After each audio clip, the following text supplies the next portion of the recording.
Visiting what is going on in the trouble-stricken regions of the Northwest and Southwest. We are talking about the Anglophone crisis, 5 years of intense suffering on the population of these two regions, asking the question as to who actually is blocking a definite end to the problem faced by the people of these two regions. We are discussing this very, very important topic with panelists who are seated in the studio already. Fah Elvis is the Assistant Communication Secretary for the Cameroon Renaissance Movement. He's in the studio with us. Good evening, Fah, and welcome. Good evening, Mr. Leo. Good evening to all the level-headed panelists who are here present. Good evening to the people of Gunoko village as usual, and good evening equally to our good friends. Equally, we have Micheal, Kum, and a host of others out there who are watching us, including my Vina, Tebek, and a host of others. But then, besides that, we'll be saying good evening to the taxman Paulo, who is watching us right at the level of Boya, and also to the president of Aziri Cooperative Credit Union, that is Barrister Mumulo, of course, with our all said and done as we watch earlier this evening on what is transpiring on my media prime concerning the program of our official launching of the credit union that comes up, obviously, that is on the Saturday, the June 4th in Boya. It's going to really be hectic because marathon race will be there. We have caravan and many other things that will see a new impetus in the financial sector in Boya via Aziri Cooperative Credit Union. It's my pleasure once more being here. Okay, Dr. Micheal Ndimancho is also in the house with us. He's a very active member of Cameroon Civil Society and a lecturer across universities in Cameroon. Good evening, Doctor, welcome. Thank you so much, Mr. Kum Leonard. It's a pleasure to be here once again and to share my views on issues making revenge in Cameroon. And I won't share my views without expressing deep sympathy to the people of Kononi who were recently hit by a violent wind. You know, the wind touched the hospital, the district hospitals, the GHS Ngole, and the municipal hall in Ngole. And the Ngole Development Association is fighting tooth and nail to be able to bring emergency care to the individuals who were touched. And my special regards to the president of this association in the name of Mr. Fogwe Festus. I think that this is part of our own fight that in communities like this which are touched, we have friends who come in the aid of those who are touched, and of course, we are extending our heartfelt condolences to all those who have lost whatsoever, and we pray that we continue to live together as one and as Cameroonians. And I think that when we live one for all and all for one, we create a better society, and therefore the people of Kononi, of course, we are extending our sympathy to you for all the losses that were caused by the violent winds last month in April. Thanks so much for inviting me on this program, Mr. Leo. Damai Jarvis is also in the studio with us. Good evening, Jarvis, and we're glad to have you. Good evening, Mr. Leo. Good evening to the peace-loving people of Way Village. Good evening to the Menchum people. Good evening to the people of Moya. And good evening to President Paul Biya, Maurice Kamto, Chairman John Fundi. Good evening to Cabra Libi. Good evening to all our political stakeholders in Cameroon. And good evening to the people of My Media Prime who are fervent viewers of My Media Prime. We also are in the company of Professor Elvis Ngole. We know that he heads the CPDM Academy out there in Yaoundé, also a former Minister for Forestry, a fervent militant of the Cameroon People's Democratic Movement. Prof, good evening and welcome.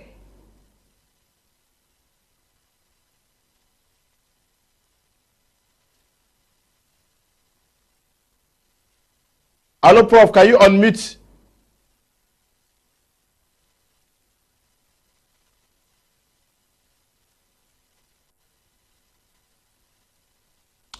Problems, there sounds problem of sound with Prof. I don't know whether Carlson Ayaba is available. Carlson, good evening and welcome.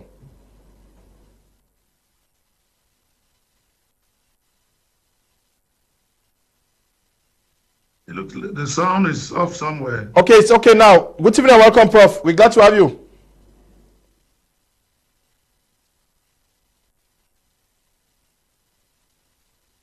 Carlson, good evening and welcome. What do I do? No, you are on. Just come in. Do you hear me? Yes, yes. We can get you, Prof. Good evening, welcome.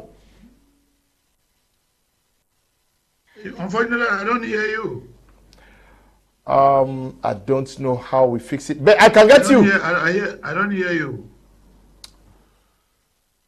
Carlson, Ayaba, good evening, welcome.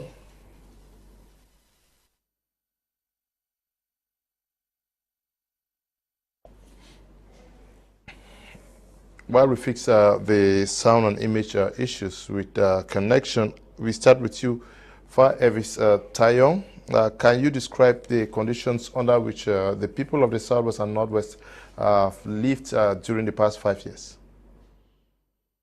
I think it's a call for concern. The conditions through which the people in these restive areas have lived for the past 5 years has been a call for concern for those who have humane feelings and for those who are truthful to themselves that all is not well comparative-wise to the way they had lived before the advent of the current crisis.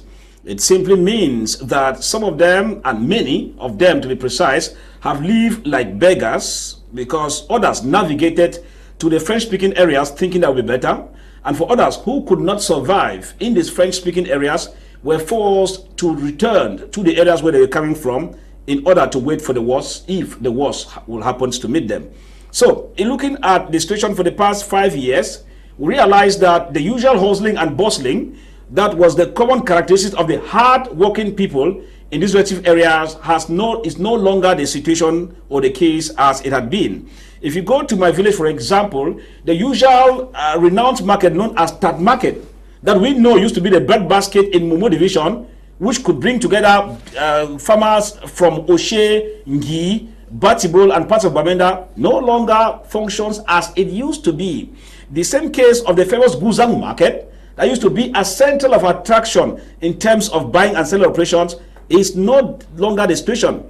Now, to make matters worse for those who are honest, who will be honest and should always be honest, as far as the situation is concerned, we realize that if you go to Ngole itself, now, I schooled in Ngole and I know the potential of the people of Ngole, especially in Ndop and all the villages around. The situation is no longer the same. Now, worst of it is that the respect that was accorded to the traditional institutions in these areas has totally dwindled.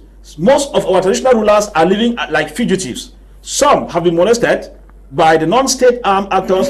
Others have been missed or have equally been teleguided by political elites, causing them to work against the wish of the people, against the wish of the traditional institutions. So all in all, past 5 years, our school situation, in which case we used to stand tall when it comes to the promotion of Anglo-Saxon education in the country, that situation has dwindled, and therefore some areas will find themselves going to school while others don't find themselves going to school.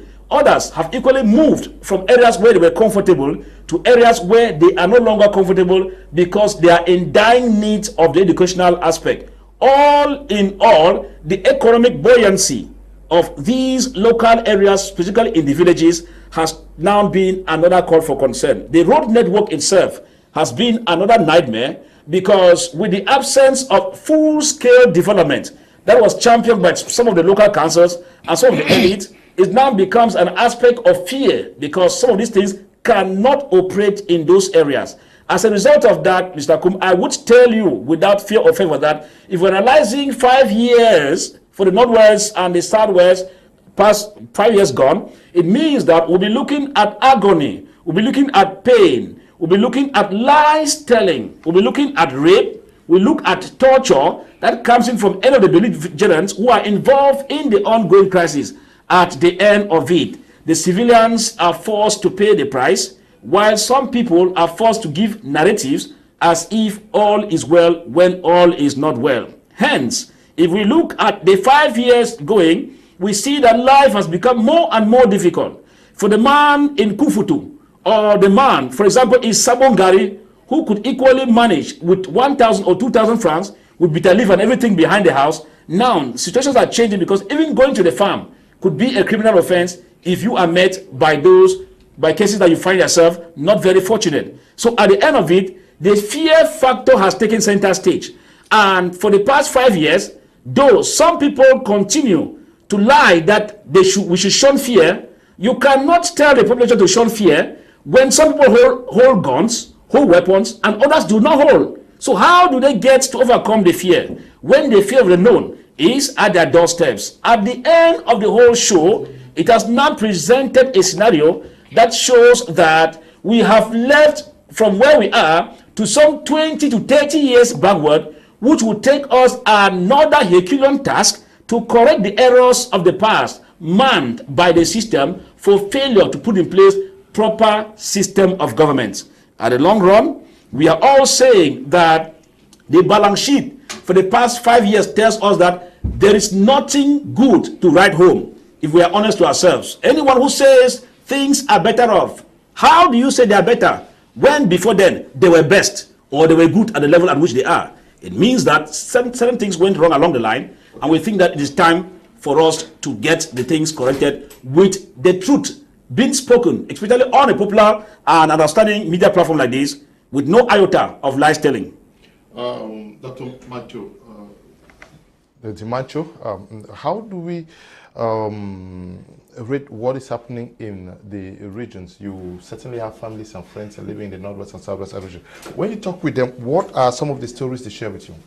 I think the stories are horrible, really horrible, and there are stories that sometimes it is very, very sad even to relate, because we understand the kind of life that these people lived before this crisis.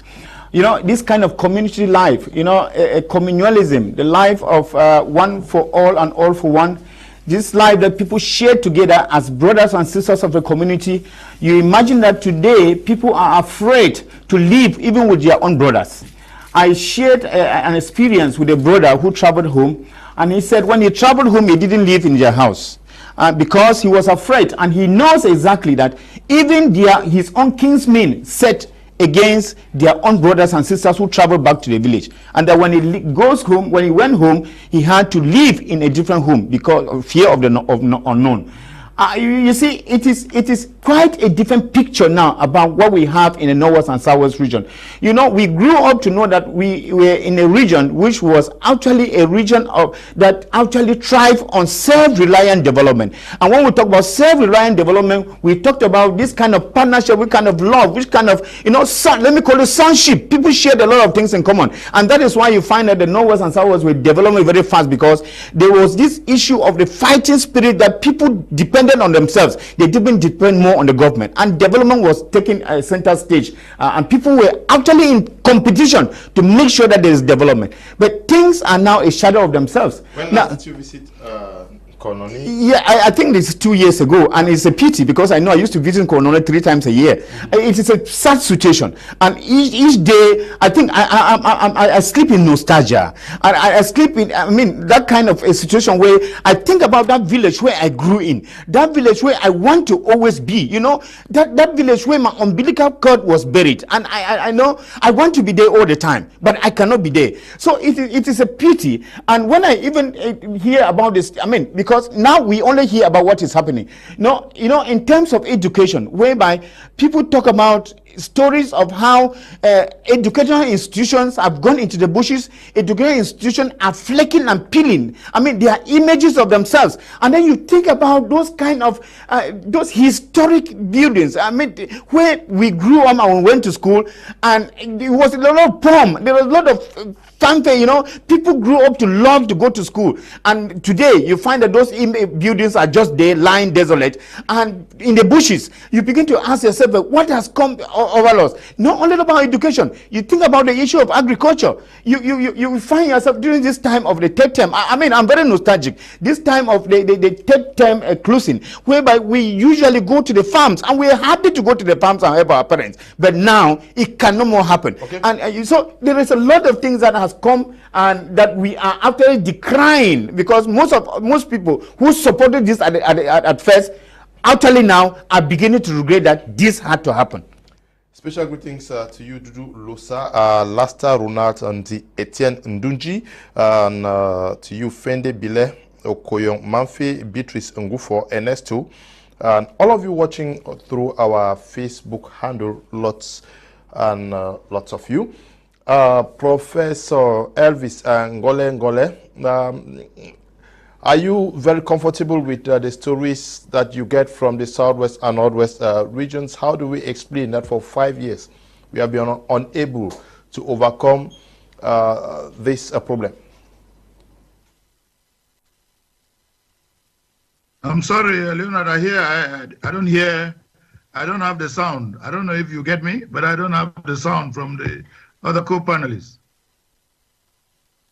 I barely can hear you, and I didn't hear any of what the other co-panelists said.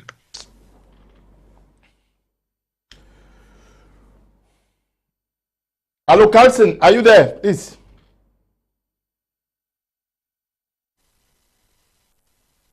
Yes, Carlson, can we understand why for 5 years we've been unable to overcome what we are faced with in the Southwest and Northwest regions?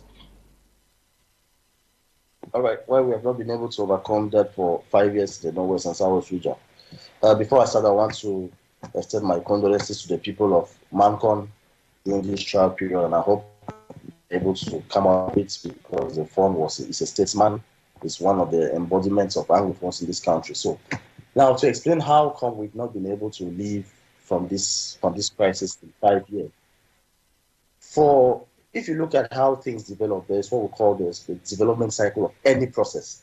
There are 3 stages. There's the commencement stage, there's the maintenance stage, and there's the end stage. Now, if we are at this crisis up to 5 years, we need to look at what each of these factors has played. When we go into the commencement phase, the start phase,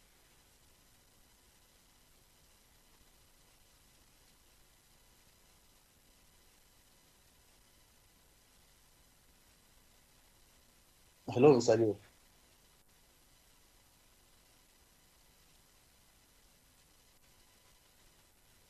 Right, as I was saying, yes. As I was saying, when you look at the commencement stage of this crisis, you begin to see that you notice that the people responsible for this crisis to be up to 5 years is the government, because there are people in government who, at the beginning of this crisis, denied the existence of the crisis. Now, government action is very different from our everyday lives. That's why there's what we usually say, that government action is a very slow mechanism. What government does, you don't actually see the results immediately. You see the results after a long period of time. So if you have government officials who deny the crisis, they were only helping to prolong this crisis, how long this crisis is going to take, because that's how government action is. We can also look at how government action has delayed many other things. The recent teacher strike, teachers have not been paid for 20 years. So you can imagine how government action has led to an accelerated crisis for 20 years and started in 2022. So it's the very thing, if you look at the commencement stage of this crisis, the way government put its action, where top government officials were designed of this crisis, only help to push forward. And we are here at 5 years stage because to be very disheartening, it's very disheartening to notice that those who were even in the government who have helped the crisis to be up to date are Anglophones. That's back to another which we see that those responsible for this crisis too, the crisis in the Northwest and Southwest this time, it's not like fabricated from somewhere. It is us who have helped to push this crisis. Now, when we go to the next stage of development of a process, that's the maintenance. There are those who are responsible to make sure that this crisis stays the way it is. And who are these people? These people are those who are in the diaspora, who are leading all these various groups, the ADF, the SOCADEF, all these interim government leaders. Those are those who have made sure that whatever happens, this crisis is maintained. Because when you look in counseling, that if you want to of a man, give him more. Just like if you want to know the true test of a man, give him power. What happened when we had the doctor from the University of consortium? What happened at the consortium? Coordinated, which had the support of people. Now, when those who are in the diaspora took over this leadership, when they took over this leadership and had arms, what happened? They became power driven. There were no more about what the people on ground zero as a family are going to. This was not the case when we had a clearly the case because when people are in the diaspora, people to control power, and because of the position of power, they are doing everything to make sure that this crisis is never. In what other ways are they making? Are they to make sure that it's never ending? We have never seen them if come up to form a joint. The IG, the AIDS, or any other group. Okay, let us come in stop stress just for the fact that they are very separated in all their so that they are helping to maintain this crisis. Now, the last part of this, there are those who are not in this crisis, but they are ensuring that they have stopped everything that can help restore the crisis. And I'll be very clear to say that the outcome of this approach and the approach the government. How can I say in the government? Hello. Despite everything that has been happening, there has some kind of government action that's only helped for people to provoke this crisis. Push it today. Because look at some kind of in gap, it was not those are people they help to make sure the crisis does not come to end. What happens at the end of the day is people very and this project do not go down. When this happens, the projects keep increasing and end. At the end of the day, I want to commend the government because government even showed the effort, has even showed the concern. The government they have friends started. No, the government has been the only side to the which has opened up its arms and keep the other sector. The other arm to today. I have never seen when the interim government or the ATM or the Kotakan have been able to say, no, let us have this fire, let us how people happen. The government has been the only person who has been trying to make sure that we do not prolong this crisis as we are at 5 years. So if we are today at 5 years, one of the major person responsible for the other camp. Okay, Professor Elvis, Ngole, I'll still put it back to you, whether you're too comfortable with what is happening, the information you gather from the Southwest and Northwest regions, and to understand why after 5 years we have been unable to stop the killings in these two conflict-stricken regions.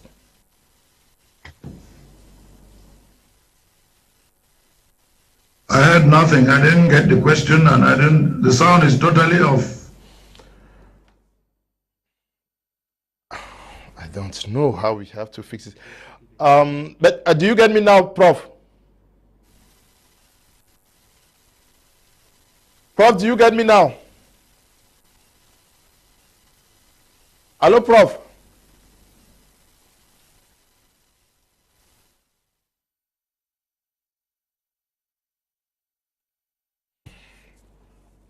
Okay, unfortunately, Travis, I'll get back to you. I'll see and ask you why 5 years down the road it's been impossible to strike an accord, an understanding to help reduce the burden on the people of the Southwest and Northwest regions. Well, you know, when this crisis started, people had their different ideologies and different roadmap, but from a conflict resolution perspective, from a negotiation perspective, I believe that each party of this conflict needed to have what is locally called a partner. A partner simply means what is the best alternative to a negotiated agreement. And on this context, therefore, the consortium probably did not have their partner, and the government on the side had its own partner.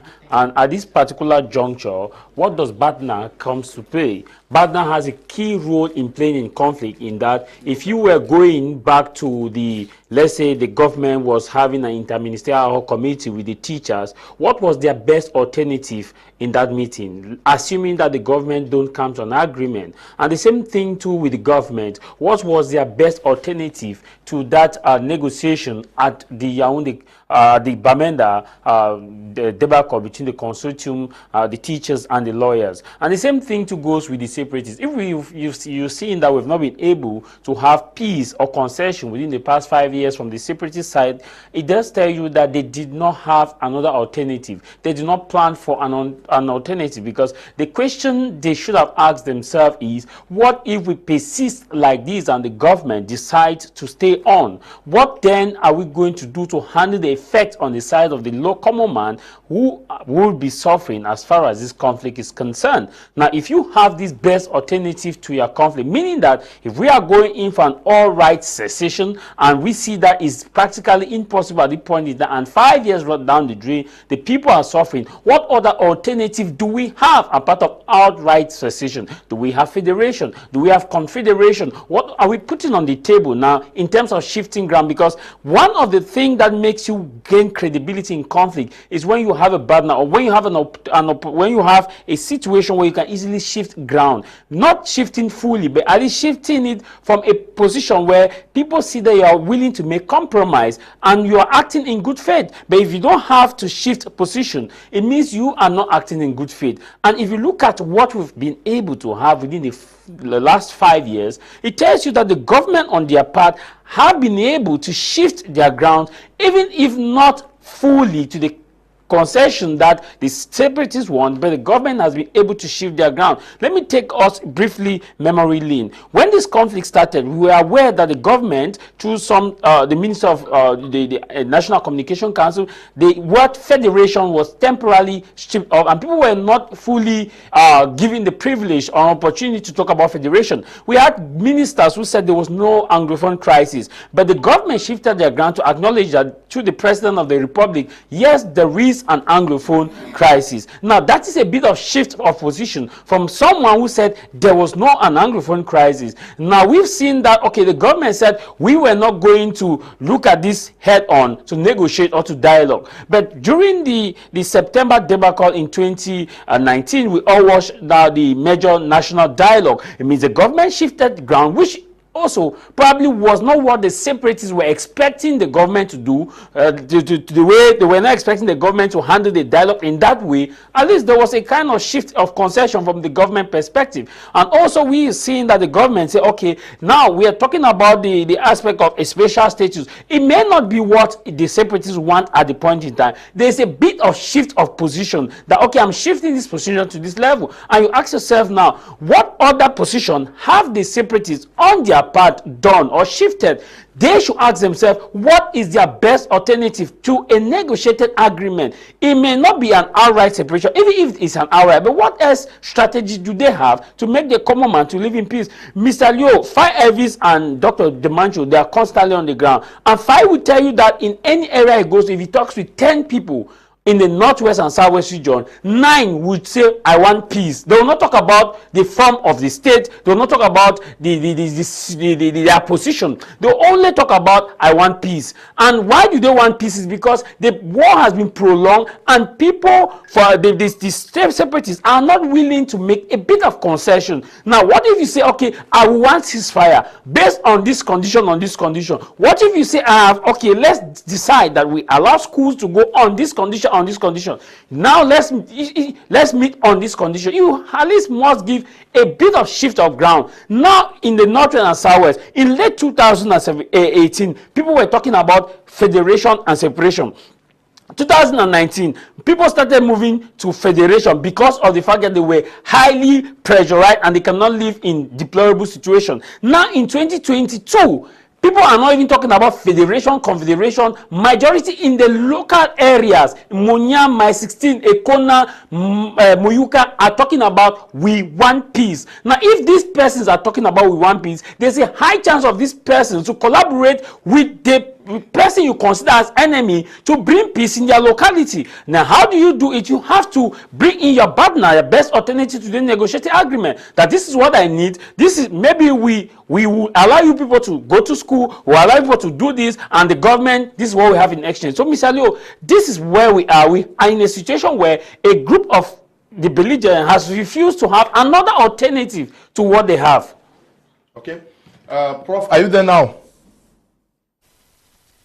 Congratulations. I'm sorry. I think I finally succeeded. Okay. Okay. You know. Okay, Prof. Yeah, my question still stands. I want to know from you what information you get from the people living in the Northwest and Southwest regions, and why it's been very, very difficult to get a headway out of what we find ourselves in today. Why has it been difficult to solve the problem? Yes, I think based on what I heard from the last speaker, and I'm sorry, I wish to first of all extend all my my regards to the co-panel, the distinguished co-panelists, Dr. Ndimancho, Mr. Fah. I hope he's not going to talk about the kangaroo this time, and Mr. Ayaba. You know, I mean, what is good about this conversation is that we are all distinguished sons of the Northwest and Southwest, and we all share in common the culture. We can talk to one another face to face as human beings, and we can flush over our differences, and we still are together. You know, the previous speaker just said that if you talk to the common person in the Northwest and Southwest, what you hear from the common person is that they want peace. I agree with the last speaker. I mean, peace is the common denominator. Without peace, we are nothing. Without peace, our humanity is nothing. And I think that after 5 or 6 years, peace has become golden. Everybody wants that peace by any means. And I think that no matter what position anyone takes, no matter what grievances anybody has, peace is what we all need now. Peace is the new religion. Peace is our common cause now, and I think that should bind all of us. We have had 5 or 6 years of lots of killing, lots of kidnapping, lots of destruction, and I think it behoves on all of us as sons of the present generation that what our founding fathers did. They did their best, and we should be proud of what they did. They were not superhuman beings, but I think they did their best. And we of the present generation, we now realize that our founding fathers were wise, were not wrong, because they knew that no matter what differences we've got, no matter what grievances we've got, we'll be able to have the right faculties, the right knowledge to be able to find solutions to our difficulties. But we find ourselves now, after 5 or 6 years, it seems peace is difficult for us to get. And what is the problem? You've just asked. What is the problem? I think the problem is that in spite of all our knowledge, in spite of the pain, in spite of the difficulties we've gone through in the last 5 or 6 years, in spite of the loss of life, I think that the real problem is that we have accepted, or we have allowed ourselves to become victims of our small egos, and we're making the egos look like they are bigger than God or they're bigger than heaven, whereas egos are just a small part of us. You know, we all went through primary school, secondary school, and universities where we were taught to be humble, we were taught to be honest, we were taught to be nice and be fair to one another. And if you wrong someone, if there's a mistake you've made, you're honest and humble enough to say, I'm sorry, can we find common ground? But today, because of our egos, what we are saying is that in spite of all that our founding fathers did, what we found is that we have in our present generation two kinds of persons in the Northwest and Southwest. There are those who think that they know it all and that everybody else knows nothing. And there are those who think that they have what it takes to force their thinking on the others. And so we discover that it seems we have difficulty finding common ground, whereas it's so easy to find common ground. All we need to do is be honest with one another, be open-minded with one another, and we should recognize that the problems we are facing, we should recognize that the cause, in other words, the grievances that the people of the Northwest and Southwest have had for over 60 years, we should consider that we are part of the problem, and therefore, because we are part of the problem, we too should accept that we are part of the solution. And for us to find that solution, we should consider that we are all together in order to find this solution. And so let's leave our egos aside. Let's leave our interests, personal or private interests aside. Let us just look at each other as brothers coming from the Northwest and Southwest as we used to be before. And we'll be able to find these solutions very easily. There are those who spend their time because of either their egos or their private interests. They want to blame everybody. They want to blame the government. They want to blame this person. They want to blame that person. But I think after 5 or 6 years of this pain, we should be humble enough to say that the time has come for us to look at each other in the face and say, look, we are better off coming together and leaving aside all these our egos and our private interests.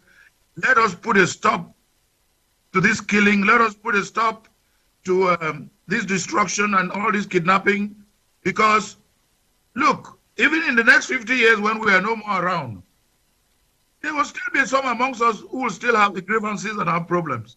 And we cannot continue living in a country, in a society where we are always seeing killing and destruction and kidnapping and so forth and so on. What sort of people are we? We are good people. We are here, we are all from the North and Southwest, we are good people. And our people who are still back there, including those who are displaced, internally displaced persons, or those who are refugees, are good persons. But it's unfortunate. We are all facing the same problem. What do we do then? Let us accept that open-mindedness, good faith, trust, honesty, and the willingness to accept that we are part of the problem, all of us. And that because we are part of the problem, we should all work together and commit ourselves to being part of the solution. Once we do that, I think the blame game will stop and we'll be able to find common ground and we'll find a solution. Okay, thank you. I'm a willing party because I believe that we share peace in common. All of us need it, whether we like it or not. No matter whether we are abroad or we are back home, whether we are internally displaced or those who are still in the villages in back home, everybody needs that peace. Okay, thank you very much, Prof. Good evening, Mr. Liu and crew. In a situation of chaos like what has been happening in the Northwest and Southwest regions for close to 5 years now, there are opportunists who benefit, and such set of persons who do all to make sure it doesn't come to an end. In both camp, both in the government and the separatist camp, we have them. Derek Walla is writing from Chang. Good evening to you, Derek. Good evening, Mr. Liu. Your topic today is like stock taking of the 5-year-old crisis. It's unfortunate that some of the persons who come to your program have contributed greatly to the continuation of the crisis. Others are not present swore on your platform that if the government did not call a dialogue with the Amber Boys, there will be no peace. Today, the armed guys on the ground don't care about the population. Recall what happened in Oku and Ediki Balangi. They now gather populations and beat them up for daring to oppose their actions. So it is clear that these are gangs ready to feed fat on the population and ready to eliminate anyone standing against them. It is easy to blame others for what is happening, but let's not forget that those who talked against this crisis when it started were called blacklegs, and many really lost their lives. Today, those who were against the blacklegs have become blacklegs because they cannot withstand the impunity. Okay? Fah Elvis Tayon, you listen to Prof. Prof says that we all should be blamed for the problems and should all position ourselves as possible solution providers to the problem. He also talked about the issue of the blame game. Is that not where the problem is, where everybody sees the other as the core a stumbling block to ending the crisis. Nobody actually takes the responsibility of wanting to solve it. I listened to Prof very well. And your question you're asking is an apt question, so to say. I would be able to put in place my own modest contribution by saying that what Prof reiterated a couple of minutes ago is very correct. Correct in the fact that it is a good theoretical presentation. Now, we need to be truthful to ourselves. We need to live as brothers and sisters. We need to take the bull by the horn. Those are very good literary presentations, which I agree with Prof. Correct. But then the question now is, are the things seemingly being the way we are presenting them on media? The answer is no. If we say we need to be truthful to ourselves, as per they say, and all the both parties have gone wrong, which is normal in a conflict, I repeat, under general characteristics of conflicts, belligerents who are involved in the conflict always have excesses. There's no conflict in the world whereby one person takes the blame and another goes scot-free. General characteristics of conflict. Those who have done conflict resolutions and conflict whatever in Iraq, they understand what I'm talking about.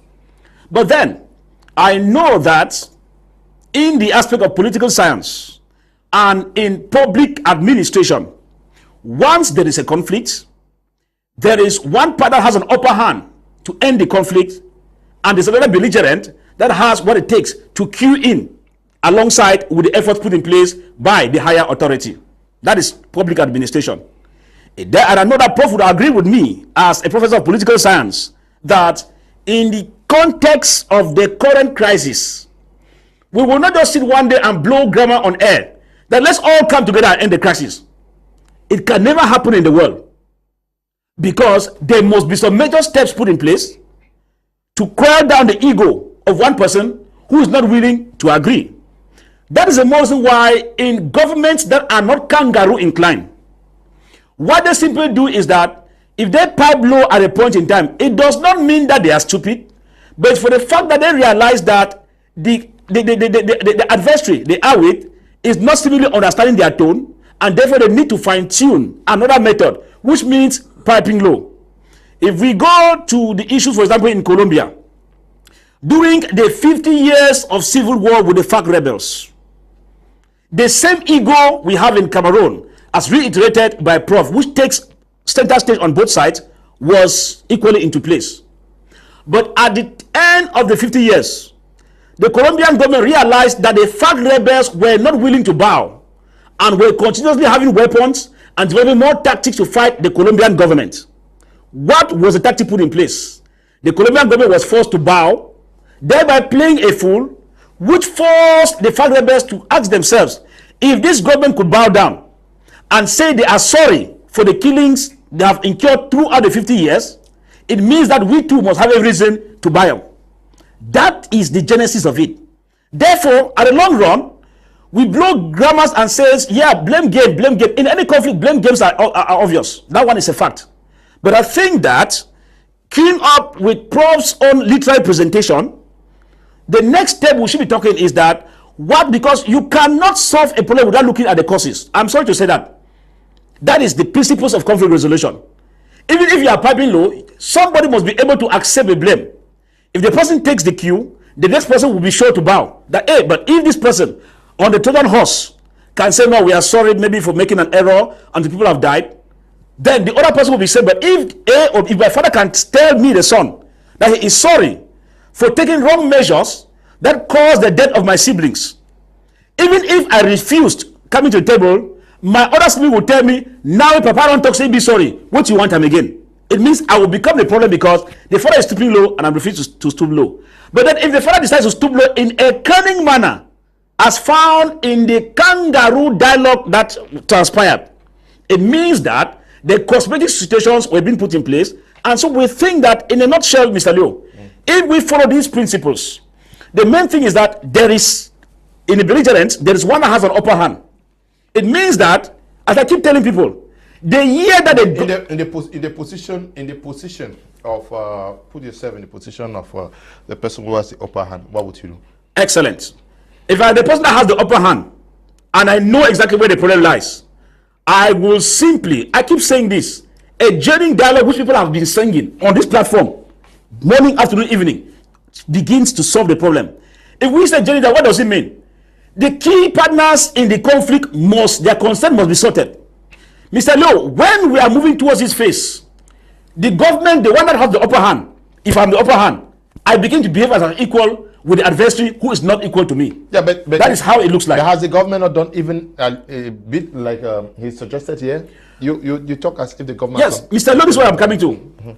What the government has done is a step which was not in the direction required to solve the problem. We should not do on air. What do I mean by that? Are you not going back to the issue of unconditional? Yeah, because now you are posing a condition that you want it to go this way. The government also said this is the way we want to go. Mr. Leo, while queuing up, the move the government took did not respect conflict resolution. I'm serious about it. Okay. Because if I'm saying it, those who are conflict resolution understand what I'm saying. Mike Jarvis has done that. He knows what I'm talking about. What movement did the government put in place?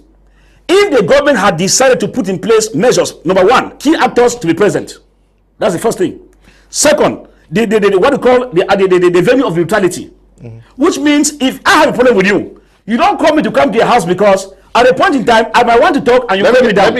These aspects are principles of conclusion that are binding in studies. Let me get back to Prof. Prof, I don't know. There was a time the government sent some people out to Europe to meet some of these persons. Were you part of the delegation? Did you meet and discuss with them? What was the outcome? Yes, I was in the delegation that went to the United States and Canada. Okay. In fact, more than once, I was part of the delegation that went to Canada and to the United States, and we met with some of the leaders in this secessionist movement. And I tell you, based on what Mr. Fah just said, look, my reaction is simply this. I don't think any of us in this panel who want this conflict to last for 50 years, as has been the case in Colombia.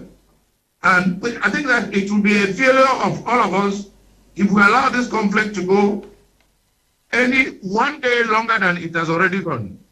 That's the first thing. The second thing I'd like to say in reaction to Mr. Fah's point is that, you know, in every conflict, honesty will demand, and in fact, psychology of conflict will demand that at a certain point, somebody has to recognize and own up to the fact that there are certain things we cannot quarrel with. And among the things we cannot quarrel with in this conflict, this socio-political and security conflict in the Northwest and Southwest, is that whether we like it or not, whether we agree with it or not, our founding fathers built a house and put together a state of which we are all a part, called Cameroon. How they did it, some people might agree, some people might not agree, but that house called the state of Cameroon has had for 60 years as a mission to create the Cameroonian nation amongst in the diversity that we've got in Cameroon. Multicultural diversity, bicultural diversity, bilingual diversities. But we have to give credit to our founding fathers. And that house stands, even though some people might agree or may disagree. And the second thing I would like to say is that even international law, international organizations, and world partners recognize and agree that that house stands, meaning the sovereign state of Cameroon, which began as a federal state and in the last 50 years has been a unitary state. It's sovereign, and we are part of that sovereignty. Now, we realize that in the last 5 or 6 years, some amongst us have decided that they will rebel against that state. And they have engaged in an armed secession, which has caused a lot of killing, kidnapping, destruction, which has pained all of us, and I'm sure all of us agree. We feel the pain. Now the question is, how do we go forward? I think the best way, the way we go forward is that there are certain things we cannot quarrel over. We are not going to quarrel with this, the fact that the state of Cameroon is a sovereign state. It's established and is recognized by international law international organizations and world partners, and besides, we are all part of it anyway. And we should be proud to be part of it. And we should say, because we are part of it, we have a duty to use our little knowledge that we've got to contribute ideas as to how we can make it better. We are better off making the effort to make it better rather than making the effort to destroy it. Because look at psychology demands that if you have a problem or you have grievances, yes, you can say all that you want to say, you can blame whoever you want to blame, but look, at a certain point, you have to be humble enough to say, the time has come for you to reach out to the other person and say, let's talk, or let us come together. I think this is where we are now. I'm sorry to see that some of our brothers and sisters who are in the diaspora have decided to join a secessionist movement and sponsor it to the detriment of our goodness, our existence, our peace. And I don't think we can be happy. We don't want to be a Colombia. We don't want Cameroon to be a Colombia. So having learned from the experience of Colombia, let us avoid being Colombia. Let us say that after 5 years or 6 years, let us say, okay, we are not perfect. We may have made, we all agree that there are grievances, there are problems. And I don't think we are at that stage. We are saying that if you recognize that there are problems, and indeed there are, how do you solve the problem? Do you take a gun and kill and destroy and kidnap? Or do you use your brains that God has given you? I think that all of us here would agree that we are better off using the brains God has given us rather than taking the guns and the cutlasses and cutting up people into pieces and cutting people's hands. I think once we all agree with that, we should be able to convince our friends, brothers in the diaspora who are sponsoring these senseless killings to stop it. And we'll be able to tell our young people in the bushes that, look, we understand that you are convinced that you have reasons to be in the bushes, but after 5 years, let us accept that we are part of the state of Cameroon, and that because we are part of that state, let us not seek to kill it.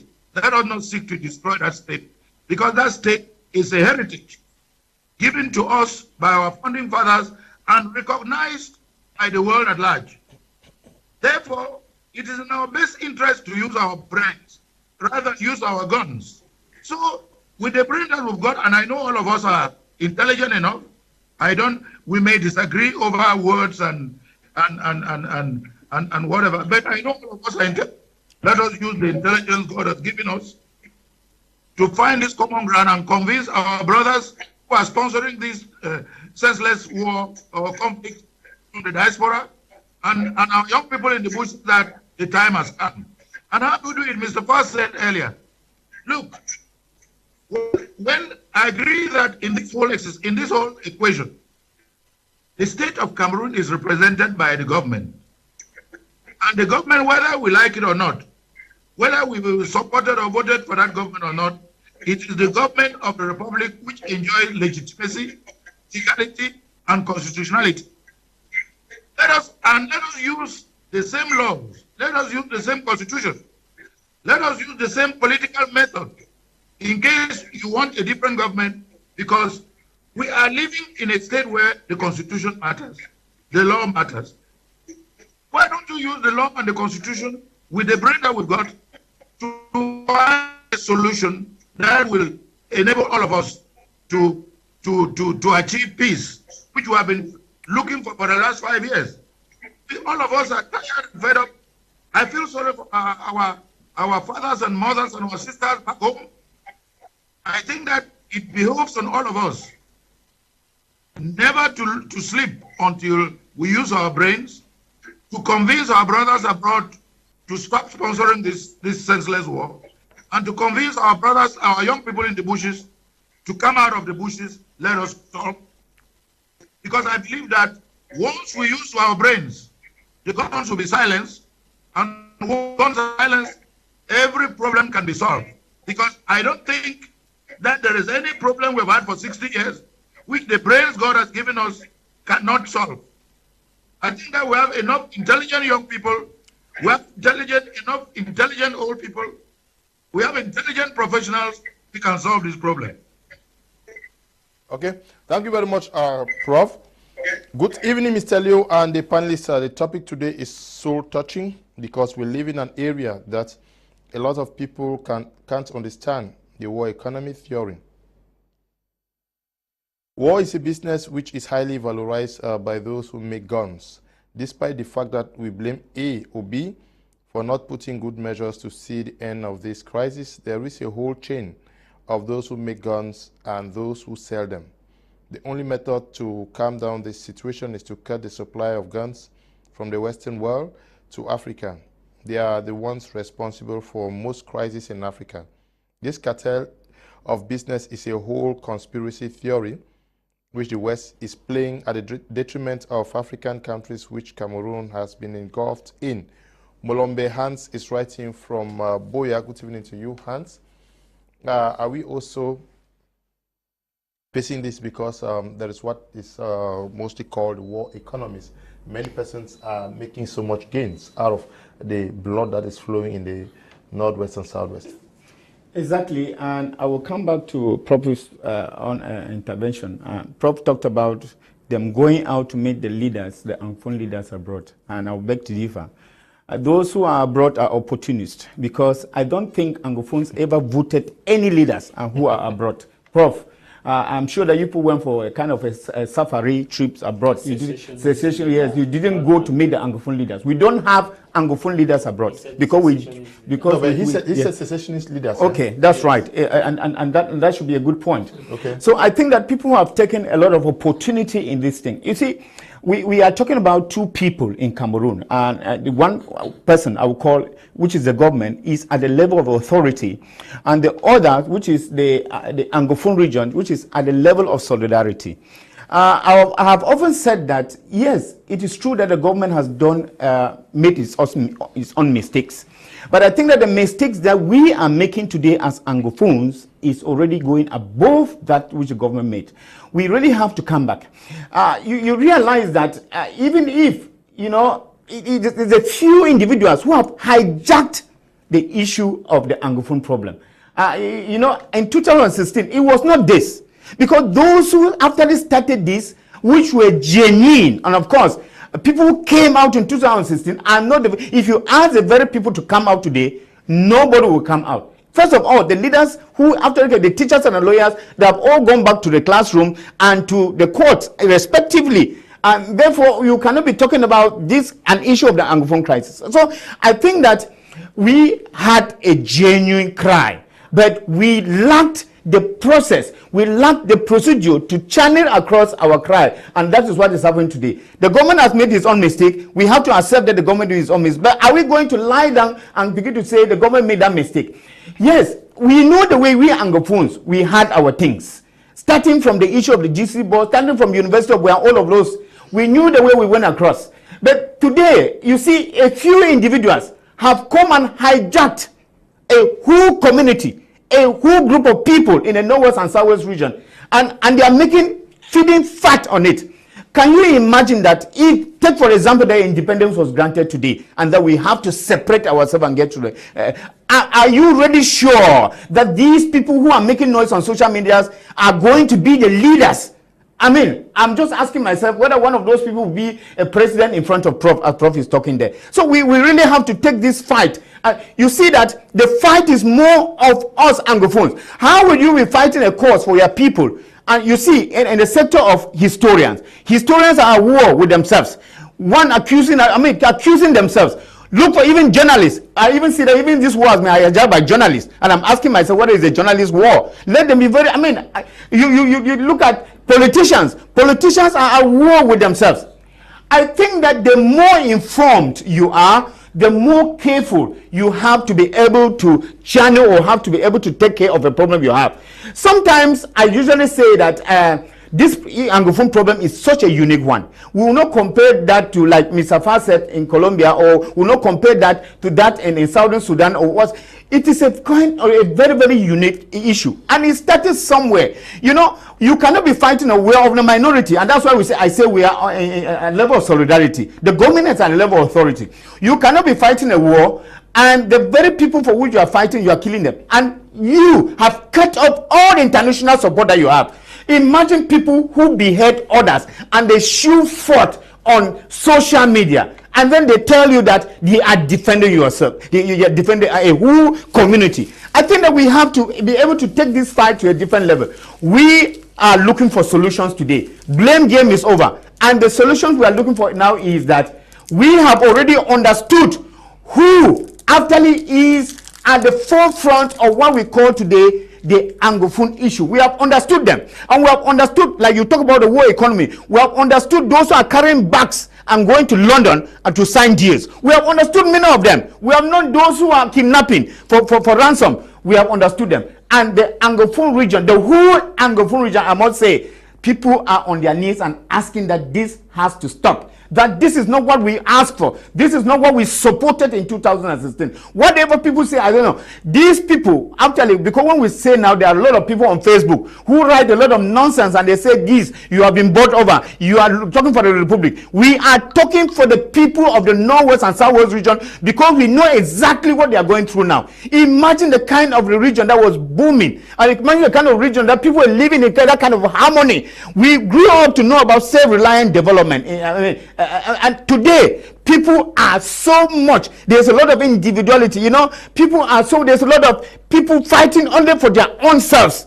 So I think that let us think tomorrow, because even if it has to end together, tomorrow we are going to have a much more tougher war when this war is over, because the problems that people have created for themselves and their families as individuals, it is going to tear us apart.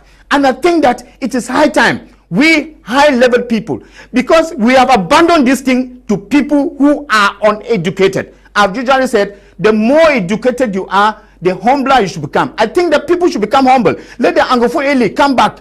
We have realized that people are like abandoning their own region, and they keep on making a lot of noise. But behind, they are investing in different regions. Let us not fool our people and think that, okay, this independence is going to come together. In Banjul, the NCNC was given a right response. If you really want to take over this country, go and form a political party. And I think that people like Fah are representing a political party here, like CRM. Why don't we gather as a political party and be able to fight this thing? Because I'm saying this because I'm one of those people in 2016 who actually said, this thing, let us go ahead. I support this video, but we have realized along the line that we made a mistake, and it's human to make a mistake, because at this point in time we have shot ourselves on the foot. Now the issue of the catapults, shooting catapults, has turned up to the issue of gun guns, and has gone now to the issue of explosive. Very soon we are going to have the issue of bombs. And who are these people bombing? Who are these people in the bush? They are bombing their own people. Why don't they go to Yaoundé and fight the government in Yaoundé? Why are they fighting back in the Northwest and Southwest region? And that's the way my problem is. You keep on killing your own people. You go in, you know where the gendarmes are. You know where the police people are. You know where the barracks are. Why don't you go and fight and then chase them up? Why do you kill your own very people that you think that you are supporting? And this is where we are having a problem. I'm not sure Fah is very comfortable with your outing, sir. Probably I just come in. You know, I look at it at a practical point of view. Okay. The bitter truth is that when I first want to look at it, I first take general characteristics of conflict. Now, when we come on air like this, if we want to get peace, because we're heading towards peace, which we are a peace crusader, we must be able to call a spade a spade. In conflict, the crimes are committed by both parties. That we must be able to admit. If we say we go to kidnap, we go to kill, it is on both sides, which is what we denounced. Which means no other normal person will say that it is good for this kind of action. But kidnapping takes place is on both sides. Because what the bike riders and taxi drivers go through in those areas, perpetrated by the military, is still disgusting. Because if any of this thing you do now, you are weeks up. And they say that you were obstructing this, the next time that you attack as amber. Or they stop you as a bike rider somewhere along the line, they go through your phone, and they say, you even resemble a person they were looking for. And your case goes to nowhere. It is on both sides. That's why you see, I like the presentation on both sides.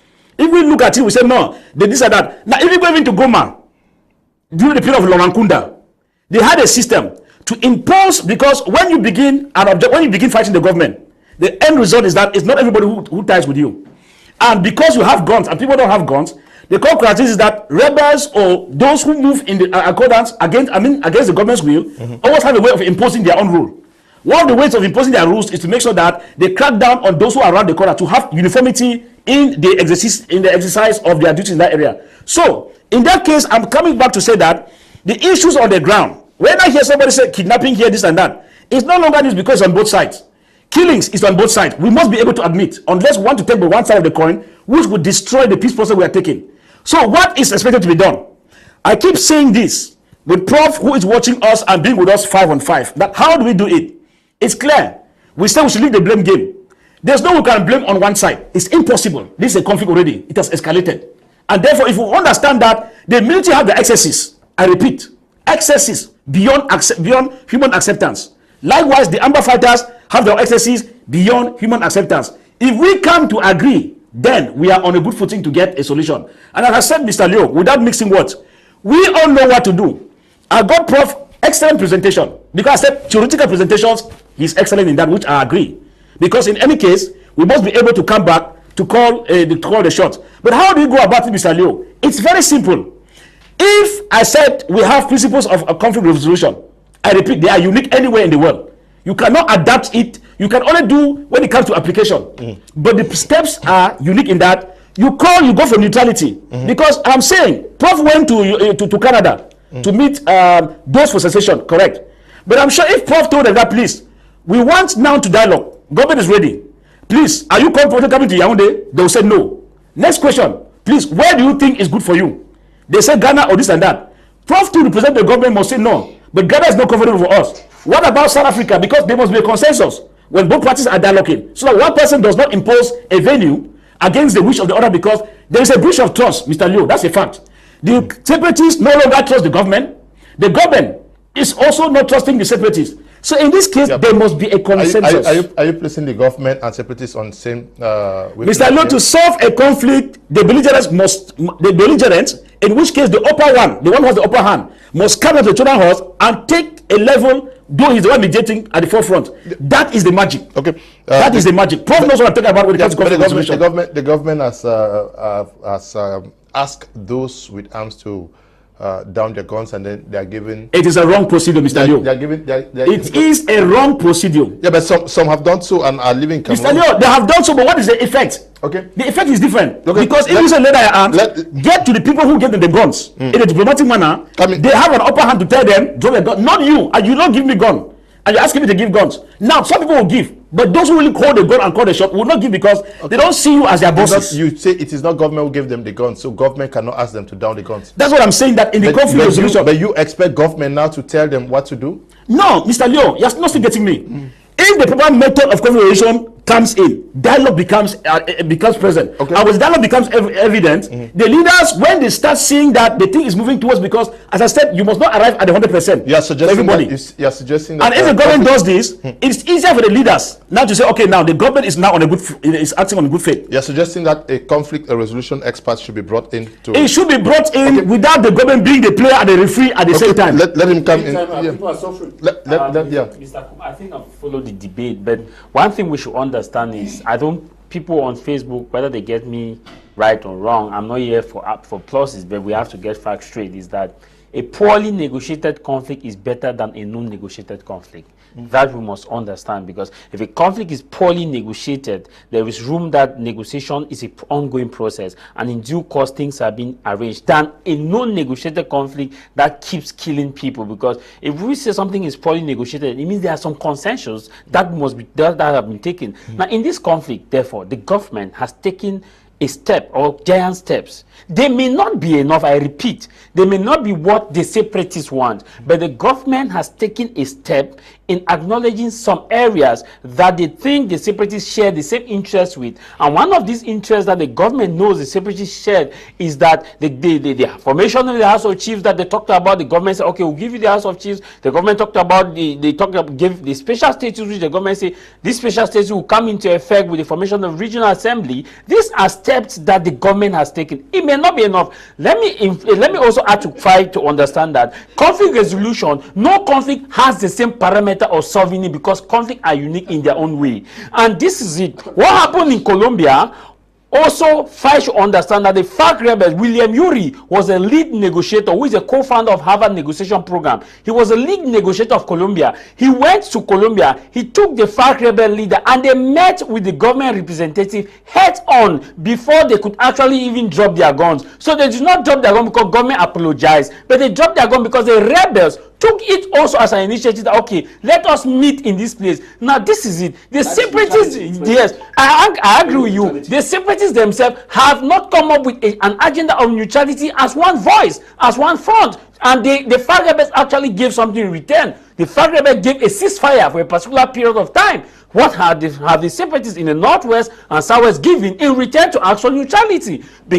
Because neutrality is earned, and you must start neutrality by showing that I have given this and I'm expecting this in return. And we expect that the government, at the other side too, need to see, like what they did with Prof and the rest, as they went to meet these guys to discuss with them. The feedback would have been given to the government, and the government in the other hand of the side sit and open a channel of communication, even if it's not a physical channel of communication. You can open a Zoom meeting somewhere with minister or whoever is charged with this, and these separatists have this hotline where you can start by disagreeing. The first day you argue with each other, the second day you will query, the next day you become familiarized, the other day you discover that you are sharing some kind of interest and together. So the government too has a role to play in this, because you cannot just let a close communication. What you must do is that you must open an open channel communication, what is called a hotline in conflict. What is this hotline the government have? And this hotline is open for whoever is abroad who want to contribute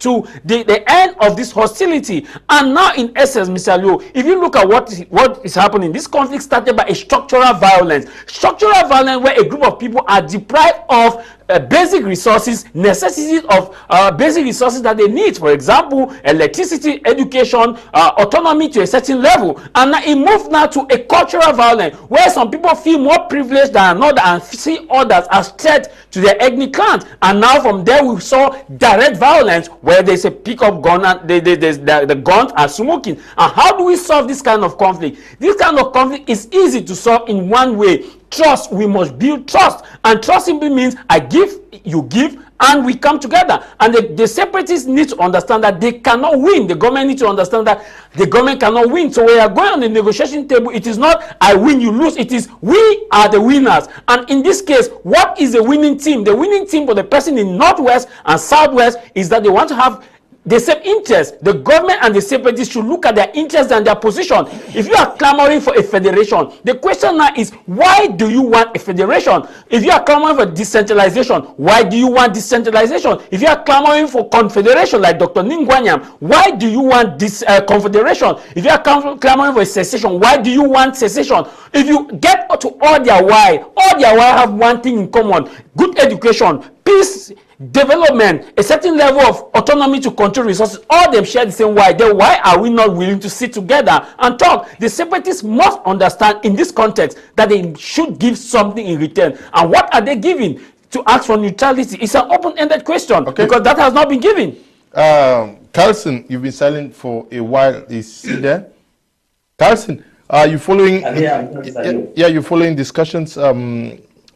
What is holding the process from moving to the next level from the government side?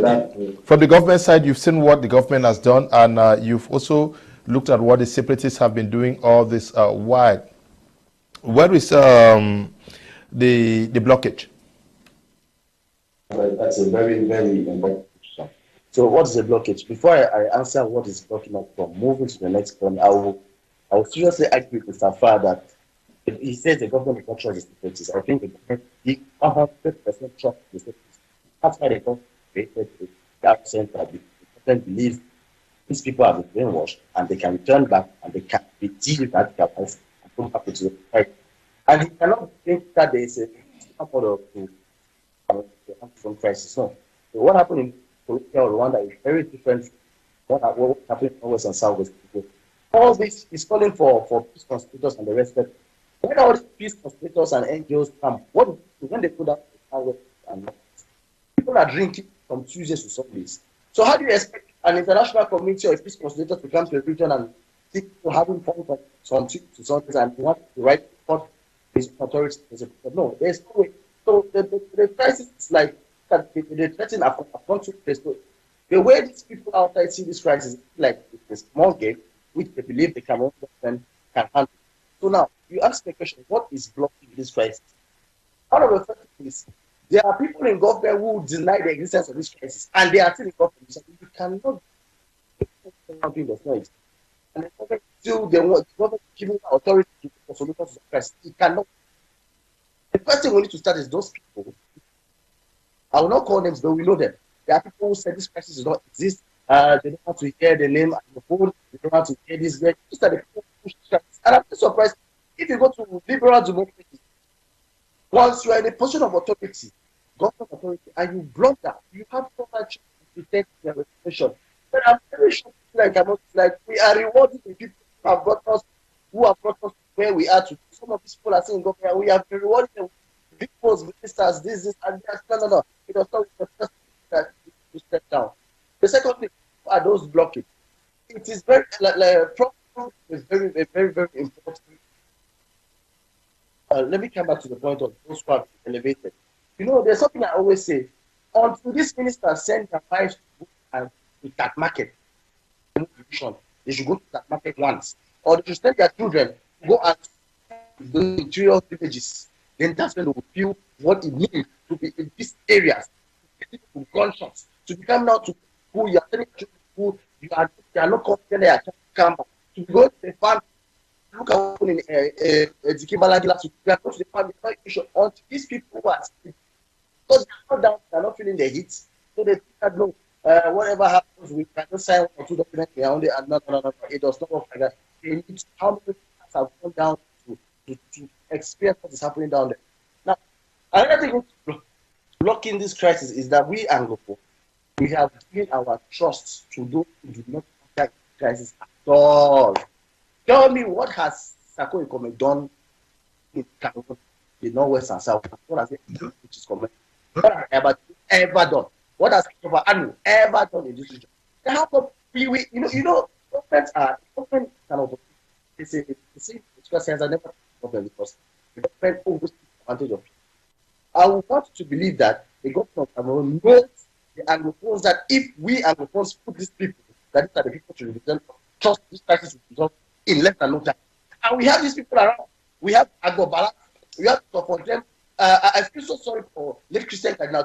These are people that we Anglophones, we start taking the opportunity, we should take the opportunity to protect them. We have Kawala, we have Dr. Simon, but yet we have given our rights to fake pastors, oil dealers who are seated down there, sending us to come and intimidate, start take money, enrich themselves. They have removed all their family. They have put in Douala and Yaoundé, but they are the ones telling you Southwest and Northwest. Papa, his children, all of their children go to school. Their wives go to the market. Nobody stops them, and we have carried our trust to people who are not here to experience the kind of thing. I'm sorry, Mr. Lo. So the second thing which is not this that trust which we have given to those people. We need to constitute the people who believe we can stand in front of us. And I've started some names.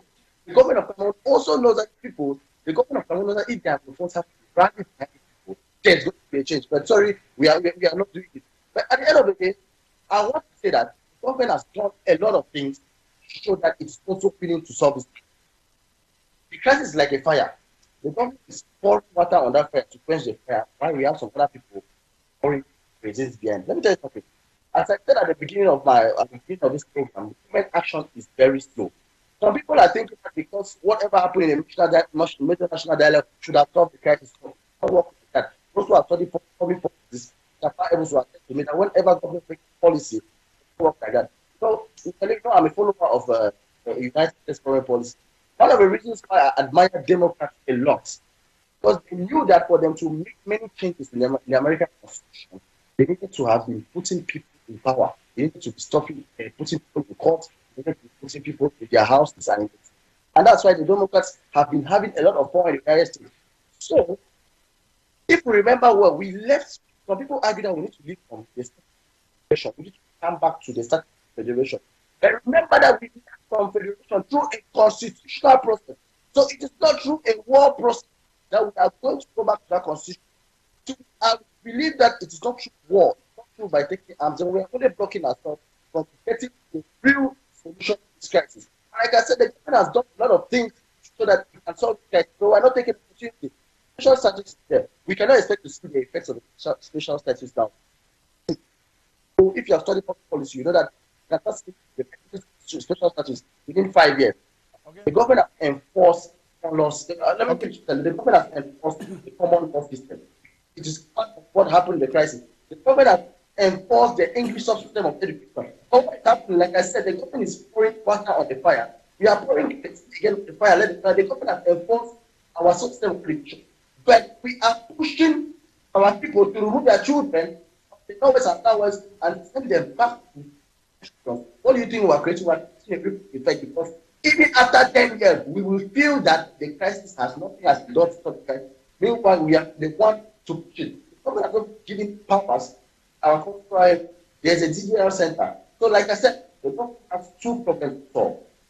First, the crisis, which I believe the government has a lot of cases which are going to mature over time. But I feel that the government is confused because we have now a terrorism problem. The government is trying to take a solution which they can try to solve that problem, to put in the terrorism problem. If the government does not change from that direction, the government will try to solve that. The solution which is bringing will be solving the Anglophone crisis, but it is not solving what we term the terrorism crisis which we are expecting now in the northwest and southwest.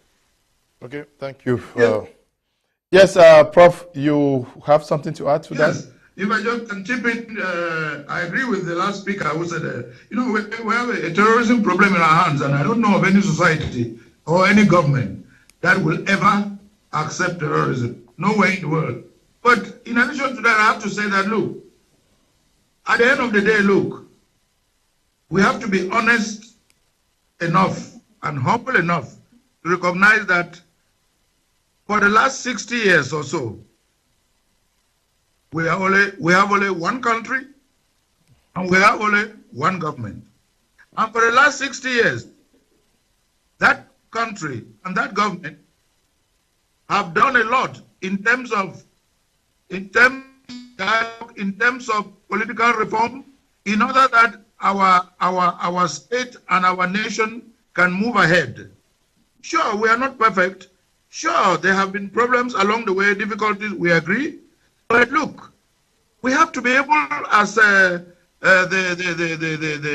speaker before the last one said, look, one of the problems, is, apart from our ego, is that there's a lack of trust between this group of extremists who have taken on terrorism and are killing and kidnapping and the rest of the nation, and in particular the government.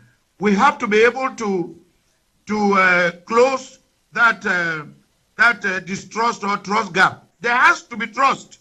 Trust does not mean that you agree. Trust does not mean that you love. Trust simply means that you give room as a decent person for both of you to go forward. But in addition to trust, I would like to say that, look, we as honorable, distinguished sons and daughters from the northwest and southwest, who are part of the state of Cameroon and the nation of Cameroon, we have a duty, moral and otherwise, to help ourselves in the northwest and southwest, and to help our country, our state, to make sure that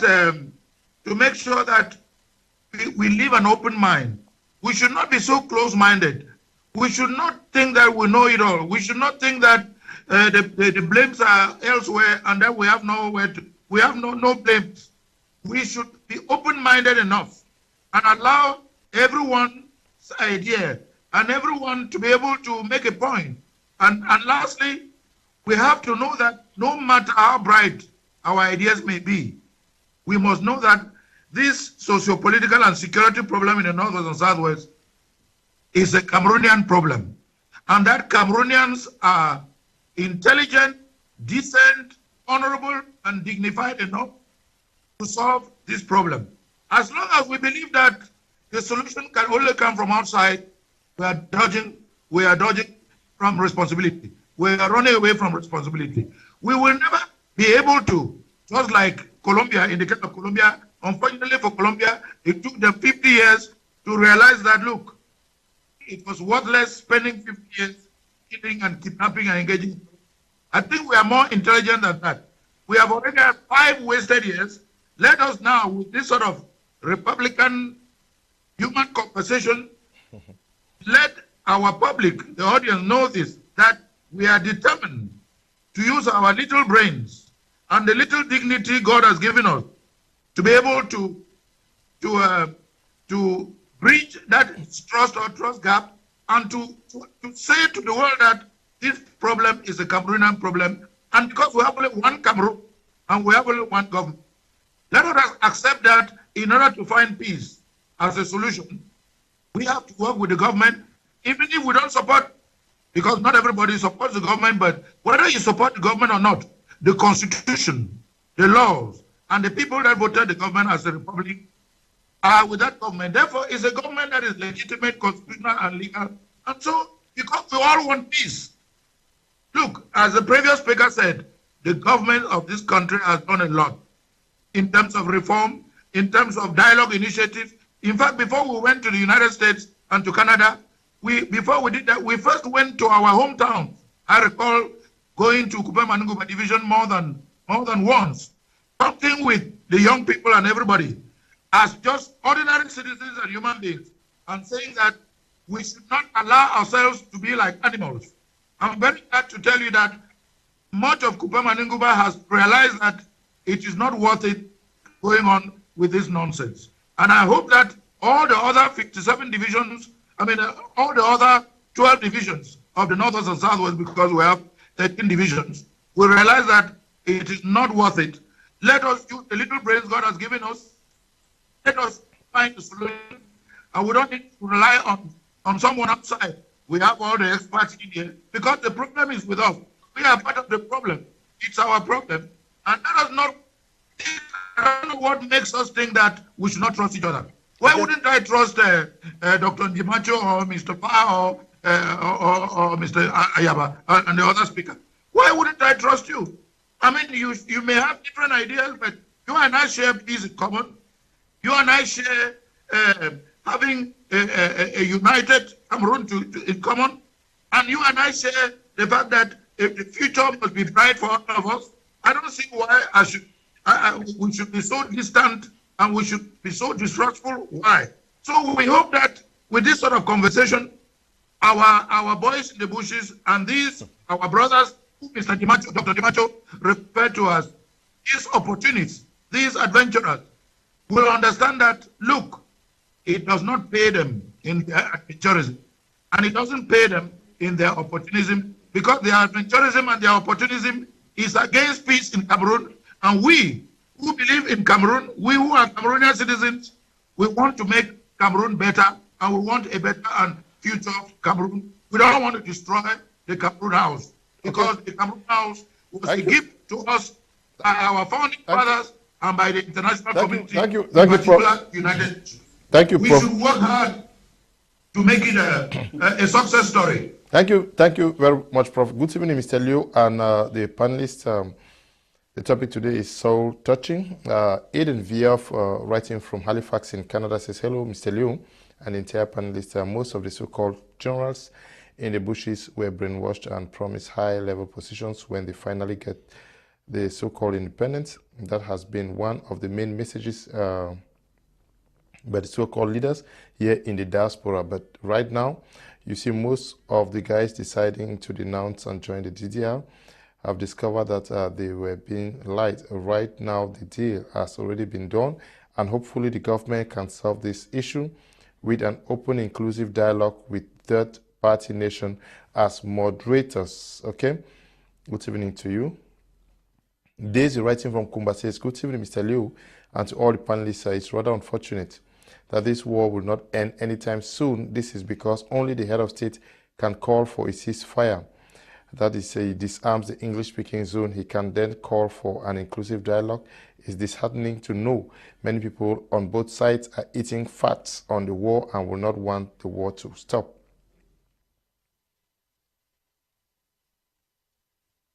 Okay. Emil Jotin says, okay, why can the minister say Mr. Leo, Dr. Nick should have been on that platform also? Okay. Good evening, Mr. Leo. Greetings to all the panelists, especially Dr. Micheal Ndimancho. Gupal Ngong, writing from Akale Street in Kumba. Now, somebody just wrote from Canada asking you to propose a permanent solution, because you say, oh, you're blaming some persons. How would you want the problem solved? Okay, I will propose some few solutions. The first thing is that some of us who are blowing noises on social media and whatsoever, let us be able to talk to our people in our own individual villages. That is the first solution. We should be able to get back to our own local areas and talk to our people. The issue is that most of us are running away from the problem. And then we keep on talking on social media, we keep on blowing the air on television and whatsoever, when we cannot touch base with our own people. Let me tell you, I've got about a few number of some of these boys who have gotten to me privately and they want to come out. They have surrendered, and they expressed to me the kind of ordeal that they go through in the bushes. They have expressed to me the kind of suffering they go through in this thing, because they have openly expressed to me that they were fooled, and that where they are now, they are being forced to do what they are doing, and that they are not doing that out of their wish, and is that they are between the hammer and the anvil. And when they don't do that, their own leaders who call themselves their leaders and the generals, I mean, they put them on the edge. So I think that the first solution is that we who talk so much on television, we should be able to touch base with our people and discuss. Secondly, sometimes when we blame the other side, like I talked about two people in this war, the government, which is at the level of authority, and the Northwest and Southwest at the level of solidarity. I think the government, yes, we have accepted that the government has its own hand and it has its own role to play in ending this. Yes. The head of state, according to Article 5 of the Constitution, is the guarantor of peace. I mean, of peace and integrity of the country. I mean that what the head of state has, I mean, the peace of this country in his hand, and that if he doesn't openly negotiate for peace, it means that he himself is aiming for war, and therefore he has to take his responsibility. I mean, I'm not of the opinion of those who think that we should go negotiate with people outside. This should be solved in Cameroon, and should start by the head of state making a peaceful speech to the people of Northwest and Southwest region. This is very, very important. I don't think I have heard this before. Maybe he has spoken in some language that some of us don't understand, but I think that the head of state really needs to come out and speak. Because what I've understood in the past is that he has used a lot of threatening words. And of course, it is normal for a head of a family to use threatening words to wayward children, to children who have refused to follow the norm, to follow the advice, to be obedient to the father in the house. But I think that out of all of that, we need to be able to tamper justice with mercy. It is very, very important. The head of state needs to do this. The head of state, we need to be flexible, because we need to give a hand and take. Like someone said, it is the upper power that go down to the low one. Let us not expect the Anglophone secessionists to surrender anytime soon. But I want to remind the Anglophone secessionists that the more they prolong the war and they think that they are going to win, the more they are endangering the lives of their own very people they think that they are protecting. And that is why we have an interest, all of us, we have an interest to end the war. And to end this war, we need to be flexible enough. Let me tell you, there is need for flexibility. Because if you go back to the wounds that have been created in the past, you will only be further escalating, digging the wounds, and no solution will come out of that. So if you think about your person or your father or your brother or sister who has been killed in this war will never end. Let us look ahead. Let us think about what the future holds for us ahead. Yes, let us gather our pieces. Who has left in your family? You particularly, you are left. I mean, what becomes of your life if it is lost today? Let us think that you particularly, you can be able to move this country forward. And it is the ball is on the both sides. Who kicks the ball is what matters now. Let the government be able to calm down and be able to organize. Get the Anglophones feel that there is something happening. Let them not keep on, open up Long Pangal and all those places. Do they think that the Anglophone 2, Section 2 needs something, electricity producing dams, like they keep on multiplying the Francophone? Let them give a sign to Anglophone to know that we will not remain the slaves. That is something structural violence. That is it. We let them make that they will remain the slaves that they have been. And let them show proof of something that is supposed to happen. But I've said we need to be flexible, because if we are not flexible, no matter what the government does, and of course the government has already done, because when you look at the revendication in 2016, 90% of that has been solved. But because these have been solved already when we are in the worst situation, nobody realizes that and nobody will recognize that. Let us know that we're in a worse situation, and that the measures that we take now in solving this crisis will be much more different than the measures we would have taken if we were in a very, very peaceful environment before 2016. And therefore, this call goes to all, to those who are sponsoring and they think that they will make their worth out of this war. Because it's not only about those who are sponsoring the Anglophone region. We also have people in Yaoundé who are sponsoring this war. We also have people in the military who have an interest in this war skyrocketing, going further and further, because they know of the gain that they are having in it. But we are calling on them. You cannot feed on the blood of people. You know, no blood of a Southwesterner or Northwesterner is worth the political ambition, is worth the economic ambition of anybody here in Cameroon. And that we have to be able to look at ourselves and see ourselves as people who share in that common sonship. Let me call that the common sonship, that we are Cameroonians. And of course, we will not go on killing ourselves because of historical legacies. Of course, the historical legacies has brought us to where we are today. But then we need to be able to recover and bring back and be able to trace a better way forward, and start from here and get ahead. This conflict was reported as one of the most neglected conflicts in the world, Fah Elvis Tayon. And some persons on the same platform said the US was going to come in soonest, the UN was going to come in, the African Union was going to make moves. We are 5 years into the conflict and seemingly nothing is happening. Can we also conclude that the international community does not want an end to the Anglophone crisis? Well, I would first of all comment. Or they care very, very little about what is happening here? No, what I could equally say is that it is but true, the international community has a role to play, because first, where we land ourselves here is because of the colonialism. The colonial powers that came in and partitioned us, leaving us half-baked in name of independence, and we get ourselves where we are today. That one is true. Now, at the level of why they are lukewarm, now the simple reason is that international politics, international politics rather, there is what we call a rating in terms of world conflicts. Now, your rating of your world conflicts means that there is a level which you attain that will cause a reaction. If we get to that, they will come in. It's not that Cameroon is superpower as I see normally. Some said the US or the governments were to come in, foreign powers. They have not come. Or the power of the government, they say no, Cameroon is sovereign state. They cannot. You understand? But in a nutshell, once we get to what they call the red zone, the red line, whether you are superpower or not. When you compare the blood that actually flowed on the street of the Northwest and Southwest region in 2018, you think that we're going to have a bloodier conflicts in the future that will warrant the intervention of the international community? Yes, it is very possible, Mr. Liu. It's very possible. Why do I say so? Because if you look at the evolution of the conflict, it is metamorphosizing.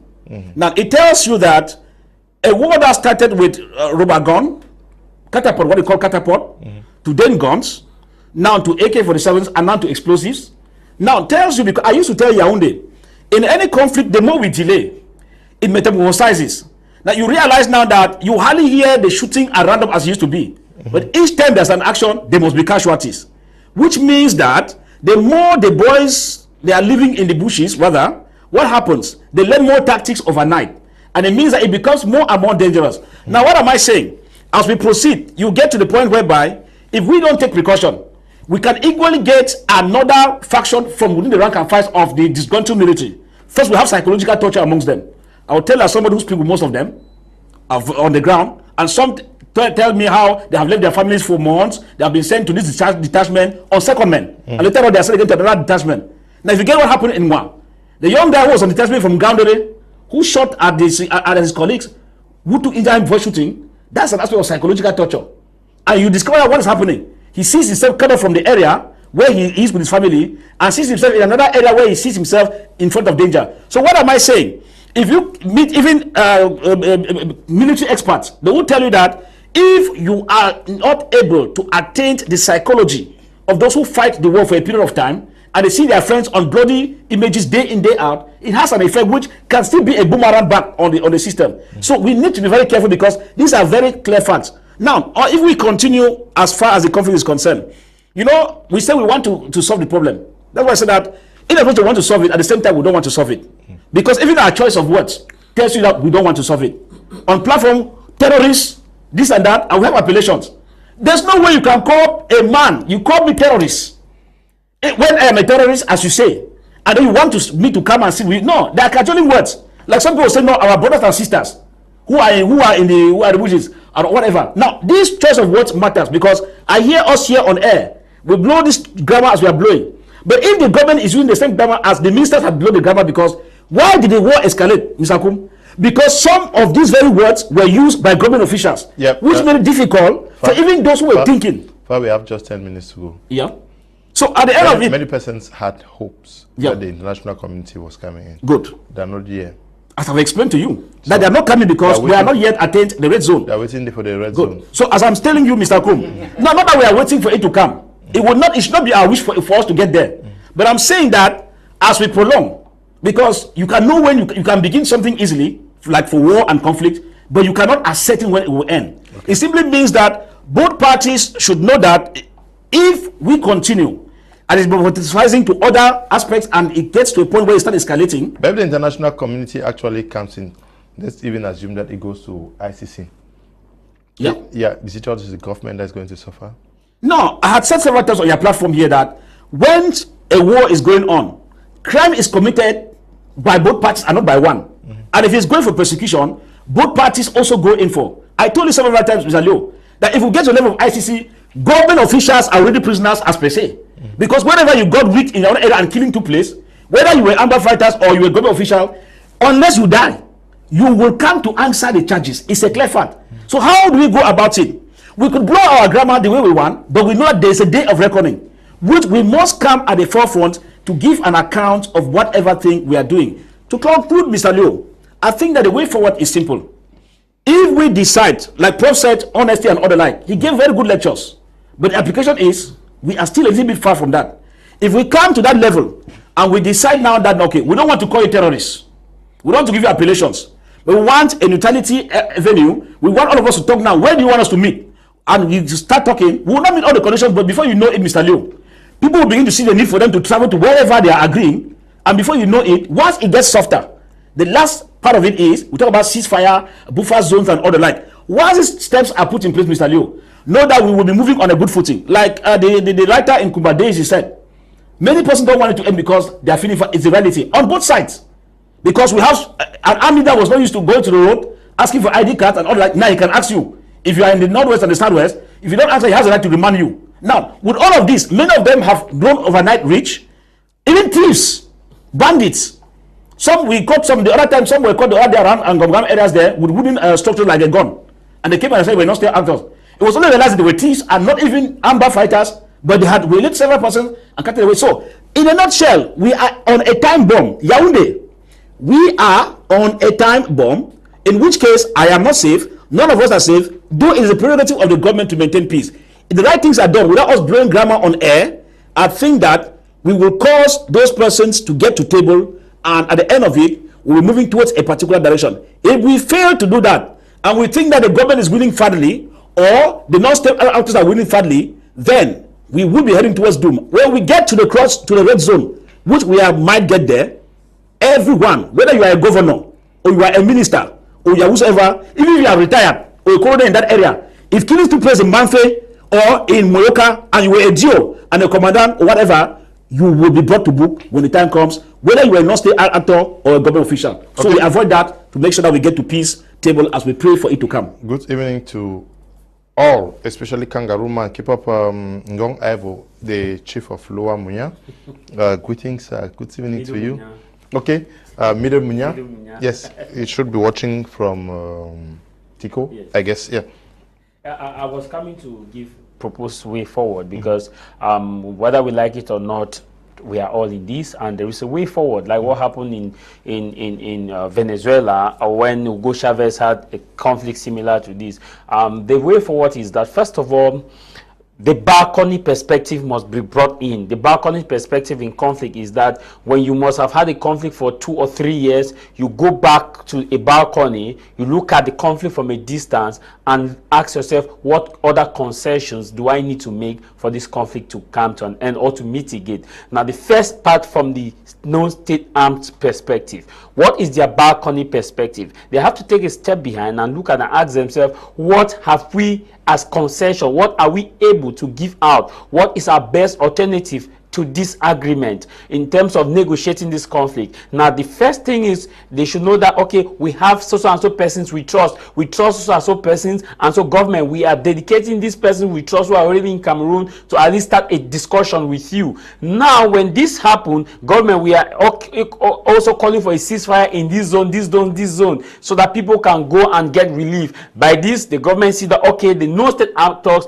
have actually done something better. The second aspect comes out with the government perspective, and those who are also surrogate should mind what they say. Languages escalate conflict than even the actions that are taken to de-escalate the conflict. For example, if we are already in an emotionally charged conflict, so it is not necessary for us to use words that may verbally become abusive to one another, especially people carrying out arms like terrorists and that. Now, if we look at the words we use religiously, it solves the conflict. Another aspect is, second aspect the government needs to do is to create a peace and reconciliation committee, and this peace and reconciliation committee should be able to be manned by men and women of integrity. That is, the Anglophones in different communities should have their representative in this peace and reconciliation committee. That is the Agobala and the rest. The next thing is the government needs to see what they can do in order to bring in, or maybe look at how they can accept the consortium that had the edge at the time, to see how they can come together and move like a wave. Another aspect the government needs to do in order to do this is call for a public call for a celebration within the region. Release prisoners, release those whom we can release. When you do that, restructure even at the level of ministerial position, those who think we're against the Anglophone crisis, above all, the head of state comes together and say, okay, guys, I have decided that to ask for maybe a low down in tone of what he has been saying, like Dr. Ndimancho said, address the nation, talk about this conflict from a humanitarian perspective, and also announce his visit to this area, and at the same time release prisoners, grant general amnesty to those who are abroad who want to come, grant general amnesty, and call a peace and reconciliation commission and see how we can move ahead. I'm sure with these steps it will help greatly to escalate the conflict to a certain level. Above all, meet some of the things that these people want and do them. Give powers to the regional councillors, presidents. Give them powers, not the governors. If they have their powers, they can start peace building process. Also ensure that the people that you have given as the House of Chiefs, give them powers. When you give them powers, you will see that you can individually meet their concession. See, Mr. Lo, the government could negotiate this conflict without even sitting on the table. The people of the Northwest and Southwest want Mention 4 to be developed, develop it. The people want Limbe deep seaport, develop it. The people want at least a certain level of an airport, maybe either in Manfe or either in Tico or in Bamenda, get it done. Now, in some of these concessions, where you are getting these things done, the Peace and Reconciliation Committee is moving around and people are sitting on the table and dialoguing. And above all, create a hotline. A hotline simply means that you create a particular channel where the non-state actors and the state actors can be talking and seeing how they can agree with one another. It's very important. Even the American government has a hotline in talking with some of these people who call terrorists, because you must establish a hotline before you can release a hostage. And without this hotline, we cannot go forward, Mr. Liu. Okay. What should be the way out, Carlson, Ayaba? What should be the way out? I'd like to also remind ourselves that we should not be using some kind of word which undermines the position of the government. We cannot say the government can't rule. I'd like to remind some people here that when they have problems, they don't that very simple to offer them assistance. I don't think The amber phone is for the interest of any man. They are not managed by anybody who kind of work and they are treated to them. The government practically elected, so we can undermine their president. So what can be done is that the other side has to come together. The other side has they are too divided. If they do not come together, I'm very sorry. I just be like finite. I respect the other side. They have their freedom to opinion. They have their freedom of speech. Anyway, they have this freedom. They are refusing this freedom from other people. They have freedom of that. If they really think that you have to stand for 5 hours, you can put one banner. Under one banner, people can trust them. The second thing is that we can stop. I really appreciate programs like out. We don't stop educating people. Because if you go down to the field, you take this Amber boy and you ask them what are you fighting for, you will be very shocked that they don't even know.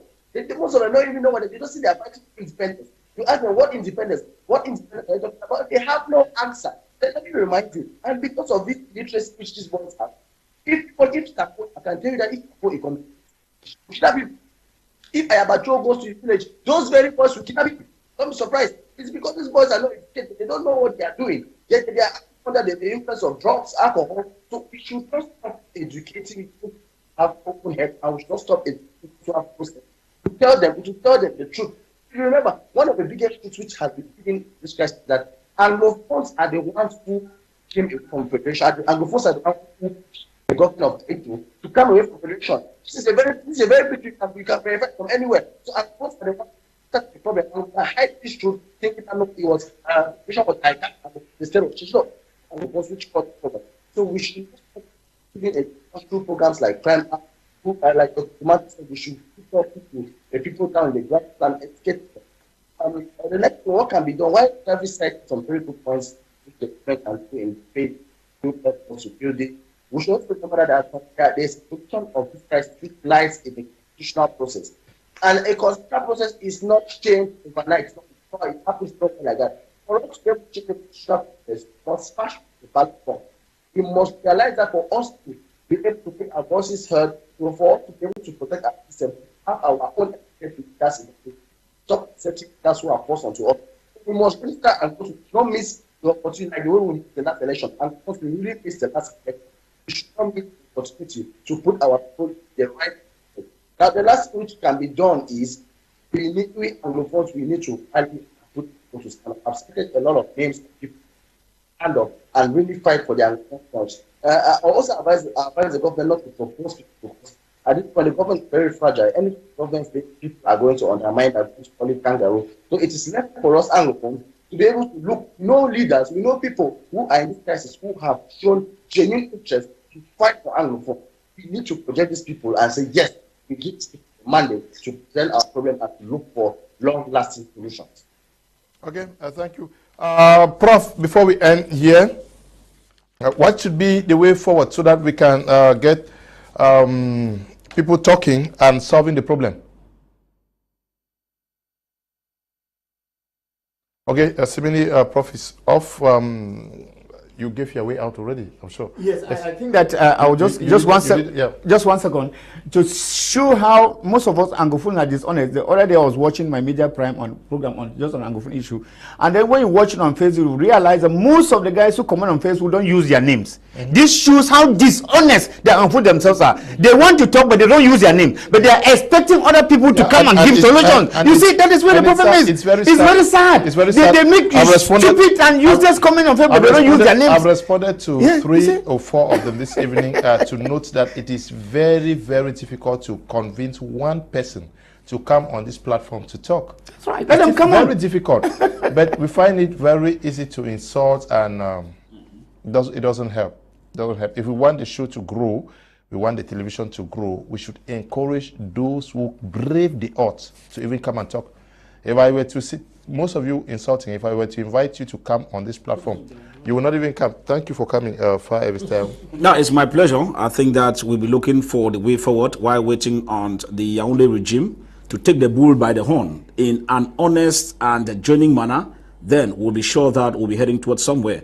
But as long as they stay quiet and other like, the crimes perpetrated will continue on both sides, which is currently what is happening right now, which is a call for concern. Of course, I keep crying for the demise of my friend Senator Kemende. who was just brutally murdered like that, and the whole issue has died down. We have Senator Mundi, who is there. We are still to get official side on the part of the government, who is still in captivity, and so those are things we will not want to get it of the past. But then people need to be honest to know that if an error was done in administration, we should admit that error, because before it was not like this, and then move ahead. But then, Mr. Leo, why can an English speaker not be president? Yaoundé should tell us that elections, with this case, we don't need prime minister. It will be good. Yaoundé should not tell. Yaoundé should not tell you, Fah Elvis, you are quite popular, a popular Anglophone. Tell the Anglophones that I want to be the next president of Mr. Leo, not through election. It will not happen. Yaoundé should sit and decide and put parameter. If it is temporal, if it is transitional, let Anglophone take. So Mr. Leo, if it is true election. No, you know what we say in political party. So what's the essence of my point, Mr. Ndimancho. Look like you are not current. What's the essence? Our current, we have said that the electoral process needs to be revamped. That's why we're not in last election. Okay. We said so. Unless Mr. Ndimancho is not informed. Yeah, thank you. You should be informed. You guys should be informed. You guys should go on recession until Thank you, Mr. Kum, and thanks to all those who are watching us. We want to say that the doors of My Media Prime remain open for those who are commenting on Facebook. If you want to be a panelist to this program, is 675-138-091. You can call, and the My Media Prime is located at Fengu Jombange Koto Bonamusadi. Come in person and make your voice heard and take the responsibility of your statement. Okay, we want to thank you all who took time off to watch this edition of the program. And to you, Desmond, and Eli for producing the program, and to you, Tabi, Tambe Brian, supervising the work we do out there. Stay blessed. Bye-bye.